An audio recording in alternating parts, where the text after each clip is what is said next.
wese avanga Imana ishimwe nanjye navuga ngo alhamdulillah kandi Imana ishimwe. Rayon Sport murabona yirushije iki?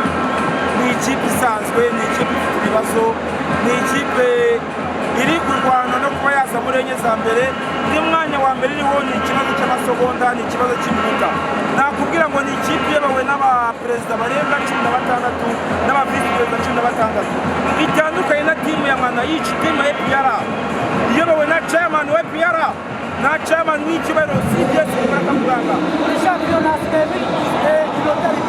urabona na shampiyona nayo Bishobora kwitwara Rayon Sport igasohoka mu ibintu byoroshye, ni ikibazo cy'amasaha gusa, ni ikibazo cy'iminota gusa, abanatwara shampiyona. Arabura akantu gato gusa k'ikibazo kibigiye gusa natwara igikombe cya shampiyona icy'amahoro byarangiye nkaheka ikipe kandi mu kwiheka nzaheka amapyisi. Tangariza mushuti wawe.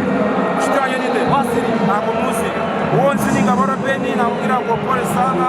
Uwonzi ni Faustin namubwira ngo pole sana. Naraye mbonye wowe narushigira gukora ikiganiro n'umuvugo. Niba ari wa wundi waririye ubugari bwakonje muri stade, bivugwa ko yarwaye inzoka amezi 2. Inzoka kubera kurya ubugari bwakonje bwazanye amazi muri stade. Ni ibihano bimwe n'ingaruka zo kuba abantu bariye baza kwitanga akazi bakatangaza ibintu bidafite isuku na gato. Biriya tubyita mu gutangaza ibintu by'amagufa bidafite ireme.